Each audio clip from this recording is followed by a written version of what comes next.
Welcome to ILTV's Israel Daily. I'm Lauren Izo. And coming up in this edition, Prime Minister Netanyahu says 2.5 million Israelis could be vaccinated against COVID by next month. Israel is silent after the Syrian Defense Forces say the IDF hit Iranian military targets in Christmas airstrikes.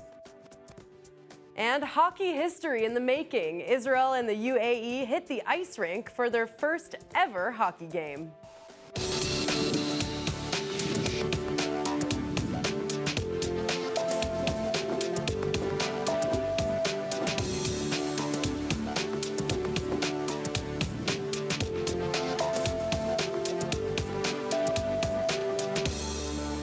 We hope you all enjoyed your weekend, especially our viewers watching from Israel, since it was their last weekend of freedom before the country enters its third COVID lockdown since March.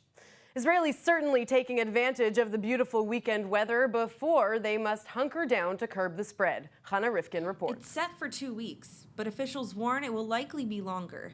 Israel's third nationwide lockdown kicks off today at 5 p.m. and is expected to last until the country's daily COVID infection rate dips below 1,000 cases. On Saturday, the health ministry recording 2,636 new cases, with a positive infection rate of 4.1%. Meanwhile, Israel's vaccination campaign is going strong. Health Minister Yuli Edelstein saying that in the first week alone, 280,000 were vaccinated, including 71,000 just over the weekend. Prime Minister Netanyahu revealing he is in contact with the CEOs of Pfizer and Moderna over upping the country's target. ואמרתי להם שהיעד שלנו עד סוף השבוע הקרוב, אולי תחילת השבוע אחרי כן, להגיע לכ-150,000 חיסונים ביום. According to that calculation, Netanyahu saying a quarter of the population should be vaccinated by next month. פירוש הדבר שתוך 30 יום, מהגעה לקצב הזה, אנחנו נחסן 4.5 מיליון אזרחים, אבל כיוון שכל אחד צריך פעמיים, אנחנו נחסן אחרי חודש אחד בלבד. 2.25 מיליון אזרחים בישראל. אין דבר כזה בעולם. Meanwhile, a hospital in central Israel reporting nearly 50 suspected cases of the COVID-19 mutation discovered in the UK, including in people who had not left the country. At a hospital in the country's south, 19 cases were found. Health ministry officials suspect many more undiscovered cases throughout the country. Hannah Rifkin, ILTV. And by the way, just ahead of the lockdown, Israel's artists lit up the country in red on Saturday. Cultural institutions, including Habima National Theater in Tel Aviv and many more, shone red lights as part of the global Red Alert campaign, meant to raise awareness of entertainment artists financially affected by the pandemic. And the timing could not be more relevant. Well, the coronavirus is slowing down many aspects of our lives, but not including Israel's normalization with Arab Muslim countries, most recently Morocco. The fourth to join the U.S.-brokered Abraham Accords after the first direct commercial flight to Rabat took off from Tel Aviv last week with Jared Kushner aboard. Now Netanyahu says he has invited a delegation from Morocco that is expected to arrive this week in Tel Aviv. קיימתי שיחה היסטורית עם מלך מרוקו מוחמד השישי. אנחנו סיכמנו שהמשלחת המרוקנית תגיע לארץ כבר בתחילת השבוע במטרה לקדם הכל, פתיחת המשרדים, קידום לשגרירות, טיסות ישירות מישראל למרוקו וחזרה. Over 1,000 right-wing protesters gathered in Jerusalem over the weekend in front of the National Police headquarters. They were demonstrating against the death of a member of the Hilltop Youth, an extremist religious nationalist movement. Ahuvia Sandak was killed during a police car chase earlier this week. He was just 16 years old, and police say that was an accident, possibly caused by stone throwers. During the protests that followed, religious right-wing demonstrators shouted racist slogans against Arabs, and one man even putting his baby's stroller in front of a police vehicle. 4 officers were injured and 5 protesters arrested. Let's talk to the editor of Arutz Sheva English, Yoni Kempinski. Hi, Yoni. Thank you for joining us. Hi, how are you doing? So first of all, what exactly happened to Ahuvia Sandak? He was killed when his car flipped over, and the police say they are investigating what exactly the cause of death was. What do the protesters believe really happened? So let's first talk really about the incident itself. What was happening there, according to suspicion, of course, is the fact that these so-called hilltop youth were involved in some sort of activity against the local Arabs, throwing stones at Arab cars that were driving by, and the police acted against them. How did they act against them? There was a car chase. The youth went into their car and started running away from the area, from the scene, and the police were after them. Now, what happened after was something that, by the way, is part of procedures of police around the world, is ramming the car of the suspects who their activity, as we said, throwing stones against Arab vehicles, were endangering life. So the procedure was to ram into the car. What happened after then is something that is really being investigated. Now, the car flipped over, and somehow Hovia, this young boy under the age of 17, he came out of the car. He fell out of the car. He went out of the car earlier in some sort of a scenario that he was killed. His friends were wounded. Some even actually fled from the scene at the first point.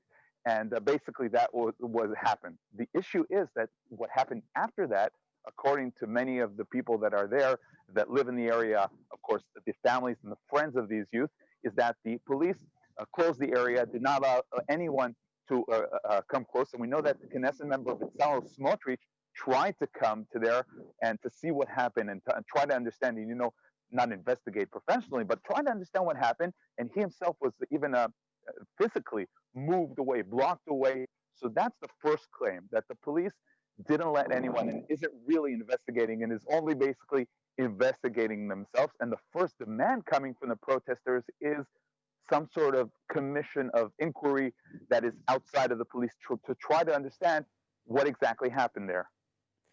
Well, Yoni, we aren't hearing too much about these demonstrations or this story in general in the mainstream media, especially in English, but we are hearing about really disturbing things happening during those protests, like a man putting his baby in front of a police vehicle. What are the police doing to curb the protests? And don't you think that opening an investigation into the death would quell the anger? That's exactly the thing. What's very interesting that what we saw today is a petition of rabbis coming from all different walks of life. Many rabbis who have come out against these hilltop youths and their different activities throughout the years, and they're against their activity, but they're saying one thing. Now is the point to investigate. Now is the point to find out the details, to put out the information so people understand what happened, and to calm the anger, because what we saw at the protest last night is making it even worse. We saw violence from both sides. We have a very disturbing documentation of the police beating one of the protesters. You have the story, of course, with the father and his kid. They, of course, are saying that they just came with the kid to a protest. By the way, the protest was totally authorized by the authorities. So again, this is a very complex issue. And the main thing that the rabbis and leaders are saying at this point, investigate, go down to the details. This shouldn't happen. I mean, even if these kids were doing something that was endangering lives, and these are policemen and these are kids, and the result of a dead kid after that is just something that shouldn't happen.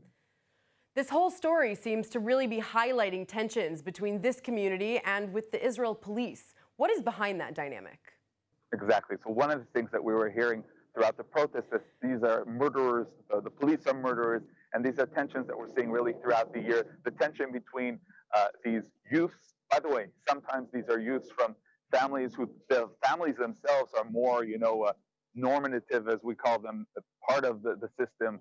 These kids are, looking to take their ideals to a higher level, and really, and many times, the results are problematic, and they see the authority, the police, the state sometimes, as the problem.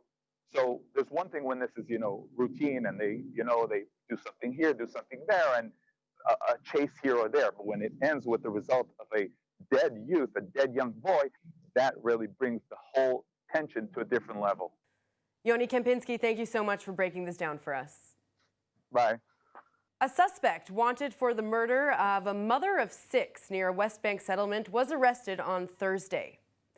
Esther Horgan, a woman in her 50s, was reported missing last week after she went for a jog near her community of Tal Menashe. Her body was found in a nearby forest with signs of a violent death. In a joint operation by the Shin Bet, Israel police, the IDF, and border police, The Palestinian man was arrested just 24 hours after the body of Esther Horgan was found. Over the weekend, IDF forces mapping the suspect's house in the small West Bank village of Tura to prepare for demolition.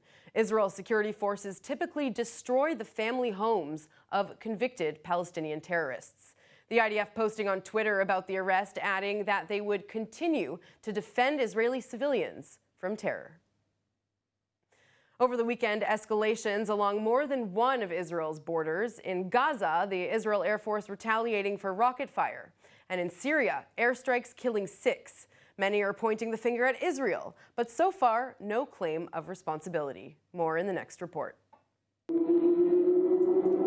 On Friday, as Christians in Israel, Gaza, and the West Bank celebrated Christmas, the IDF intercepted rocket fire from the Strip. 2 rockets were just fired from Gaza toward Israel. The Iron Dome aerial defense system intercepted both rockets, they tweeted. Overnight Friday, the Air Force carrying out retaliatory strikes, claiming to have hit a rocket manufacturing site, underground infrastructure, and a military post. Palestinian media and Hamas security forces reported that the bombings injured 2 civilians, including a 6-year-old child, causing material damage to a pediatric hospital in northeast Gaza.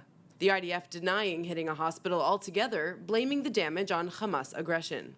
Late Thursday, tensions heated up with Israel's northern neighbor, Syrian military forces accusing Israel of striking near the Hama countryside, and according to the Syrian Observatory for Human Rights, killing 6. The SDF saying, at 12:40 this morning, the Israeli enemy launched an aggression by directing a barrage of missiles. Our air defenses intercepted the missiles and downed most of them. Meanwhile, an El Al flight en route to Tel Aviv from Shanghai at the time was diverted, allegedly to avoid the airstrikes taking place, which is now being attributed to Israel. According to Ynet, Cyprus Air Control warned the pilot, signifying that local security forces may have forgotten to inform air traffic about the strikes. This flight map shows the unusual diversion, but the flight landed safely soon after. Israel's security forces rarely take responsibility for attacks on Iranian proxies in Syria, but their presence in the conflict is widely known. Lauren Izo, ILTV.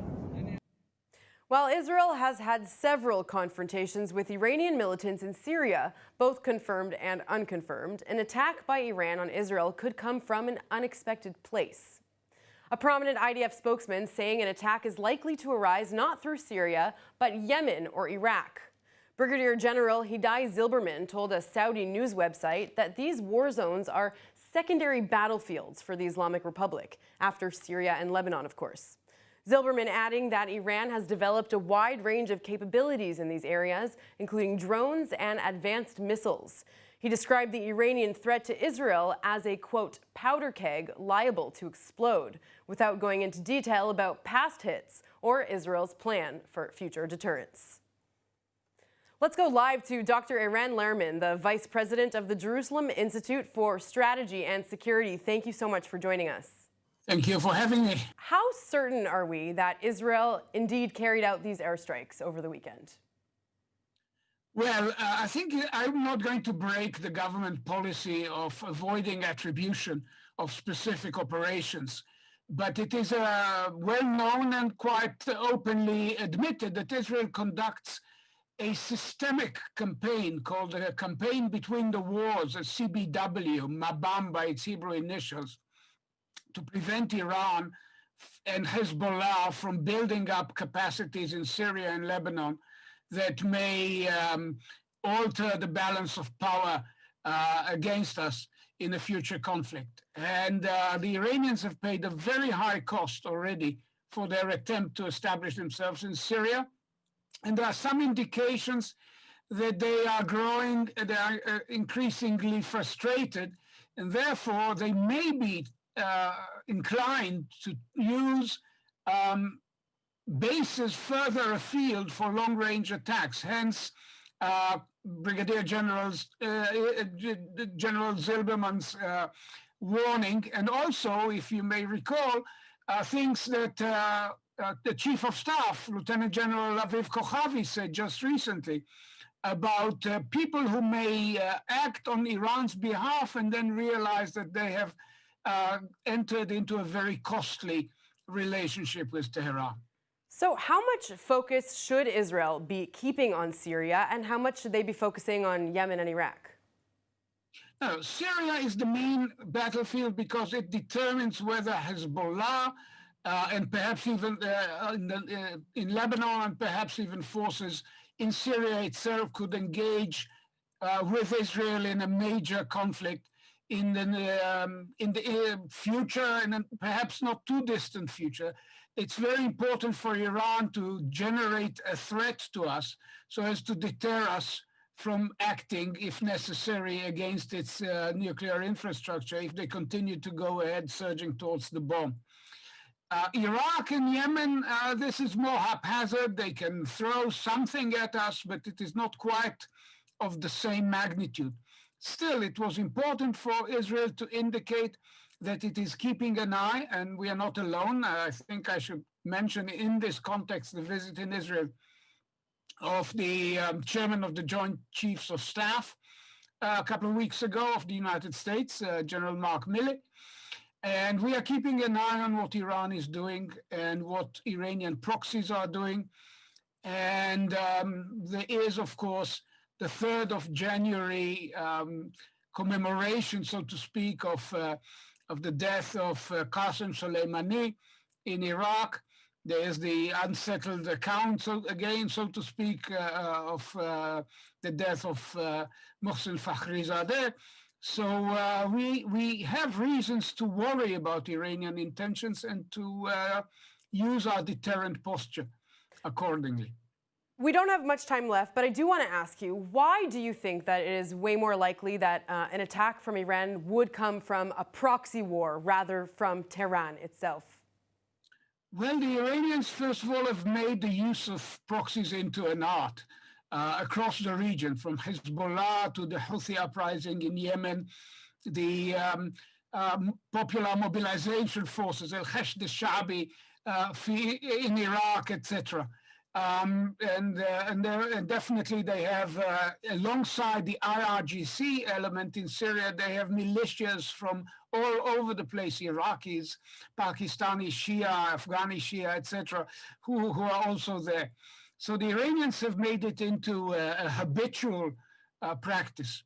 Moreover, they really fear, under the present circumstances, that any action directly attributed to Iran could have very severe consequences. There is an Ohio-class submarine in the Gulf. Rumors have it that Israel is also building up a capacity to retaliate against Iran if necessary. Right. So they have reasons to try and create a non-attributable attack. Right. So lots of interesting developments here. Dr. Levyman, thank you so much for your insight, and we hope to have you on again soon. Thank you. You're welcome. One of Israel's neighbors is looking for a better relationship. Turkey's President Tayyip Erdogan telling reporters after Friday prayers in Istanbul that the one thing standing in the way of that is the Palestinian issue, which he called unacceptable. While maintaining intelligence ties, the president citing his disappointment in top-level Israeli officials, saying that without those disagreements, ties could have been very different. The two countries fell out back in 2018, expelling ambassadors over Israel's treatment of Palestinians, but have maintained commercial contact. İsrail'in Filistin politikalarını kabul etmemiz mümkün değil. İsrail'in Filistin'deki kardeşlerimize karşı takındığı tavrı kabul etmemiz mümkün değil. Onun oradaki acımasız davranışları ve Filistin topraklarına yönelik takındığı tavırları kabul etmemiz mümkün değil. Bu bizim ne adalet anlayışımıza ne ülkelerin toprak bütünlüğüne yönelik yaklaşım noktasında bizim İsrail'le ayrıştığımız noktadır. Yoksa biz gönlümüz arzu eder ki onlarla da münasebetlerimizi daha iyi bir noktaya taşıyalım. In other news, newly discovered archaeological evidence suggests Israel was hit by a giant tsunami more than 9,000 years ago. It was likely between 16 and 40 meters high and could have wiped away evidence of existence that predates it. A team of researchers from the University of California, San Diego, Utah State University, and the University of Haifa in Israel made the fascinating discovery. Let's speak with Professor Asaf Yassur-Landau, who was a part of the Israeli research team. Hi, thank you for joining us. Hello, pleasure to be here. Okay, so first of all, congratulations on your discovery. Please explain to us how this collaboration came together and why did your team decide to carry out this research? This is a long-term collaboration with Professor Tom Levy of the UC San Diego, and we have won a very significant foundation grant of the Correct Foundation that enabled us to launch a 3-year campaign. Him, together with other colleagues at Scripps Institute of Maritime Studies at the UC San Diego, and our colleagues from the University of Haifa have started both excavating underwater at the area of Boar, as well as conducting cores, that is, to try to core into the ground to see proxies or to see evidence for ancient event and ancient climate. While looking for the ancient climate, we found something really extraordinary. Seashells, some that are found now by the coast, but during that time, the coast was up to 3 kilometers away, indicating that there was a very, very unusual event. By that time, something like 10,000 years ago, sea levels were something like 60 meters lower than now. So a wave, a giant tsunami wave, brought these seashells to a distance of up to 3 kilometers inland. And what do we know about how destructive this tsunami might have been? Perhaps how many people it killed? During that time, it was called the Neolithic time. During that time, people began to settle in villages. So the economy was still rather frail. So imagine that you have fields in which there are wheat and barley and lentils, and then you have herds of sheep and goat, and suddenly comes this huge wave and sweeping all your fields, filling them with salty water, which does not enable you to sow and to cultivate them anymore, and probably also taking your livestock away. So basically in one day, even if people were not swept directly by this wave, their livelihood was taken from them. So it basically left them without means of existence. Fascinating. Well, I really hope we don't experience a tsunami, anything like that anytime soon. Thank you so much for joining us today. Thank you so much. A woman was moderately injured in a wild boar attack over the weekend in Israel. She was hiking with her family in the Ofer forest near the northern city of Haifa when the attack took place. Yael Priest, her husband, and their 2 daughters were on a well-known hiking route when the attack happened. She says the boar attacked her legs with its horns, but that she disturbed it and caused the incident, not the animal. Paramedics say she was conscious but in pain with cuts on her arms and legs. Still, Priest called on authorities to warn the public that these kinds of incidents are possible. There has been an increase of boar sightings in Israel this year, while COVID-19 reduced the number of people outside. The species is found across Europe, Asia, and North Africa. They can grow to be up to 2 meters in length. Wow, that's massive. Okay, let's take a look at the weather forecast. Tonight, it will be pretty chilly with lows of 53 degrees Fahrenheit or 12 degrees Celsius. Tomorrow will be partly cloudy with a high of 71 degrees Fahrenheit or 22 degrees Celsius. And now, just before we go, let's take a look at what's going viral in Israel.